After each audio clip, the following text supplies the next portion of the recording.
Brahmada Manipurdagi sangsilakhiba saidanglaga leiba kuki zosing tonjangda PDF na lusingba Myanmargi lalhaubasinga punna lan kapa yauba hokre. Maiteigi khun nakna lambi semjilakle haibagi wahauda pukhau retan pokpida irang haurakre. IDP singna mayumda hanjin handriba phauba Sangai Festival boycott tauragani kokomi.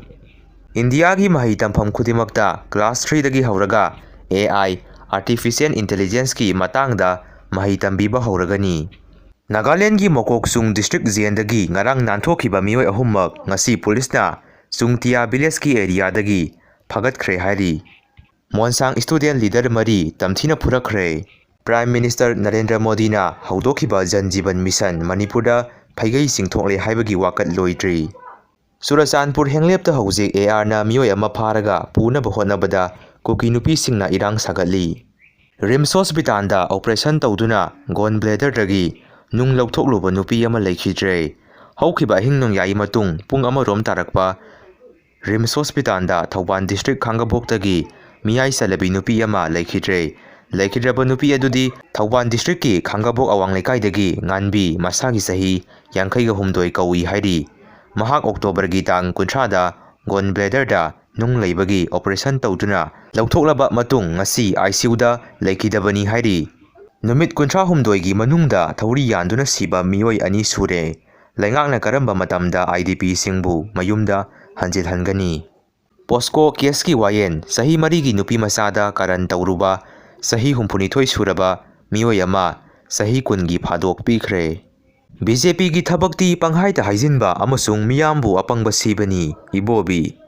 Nagaland da leiba kuki kasari Mikir Garo Singh government gi kanaba sing pirambadu pikhiroi.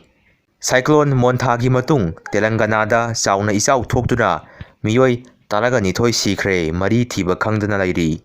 Kumbidagi wangu phawgi lambi mathang thagi ahum phawbada koilas thabidrabadi lambi thingbagi khongjang sangsilagani. Kidney dialysis patient singna makhoi makha tana hingba pami. Laingakna CM Heisty amadi PMJAY scheme gi makhada anaba layengkhibagi lupa karor kayagi senpham pithoktabana maram oiraga private hospital singna November gi tang 6 tagi scheme asigi makhada treatment tawba leplagani haina lauthokiba asi yasinaba puraknaba honabiu haina governor unaba lakhiba. Kuki Rapist community Arunachal Pradesh ki SP Lambana punna minor student taraga nithoigi medical examination loikhre. Satra molest tawruba warden adugi maming Hen Johnson Baiphai masagi sahi 53 magi maranadu losinaba honaramba principal Hoinu Baiphai aduga accountant aduna Niang Doiting Baiphai makhoi ahumse Surachandpurdagi ngaktani hairi. Sahi humputara rom surabi dementia ga loinaribi nupi phurakpada senaba sing phabiu. Nagaland da leiba naga natana tribe singda yelhomi gi status piraroi.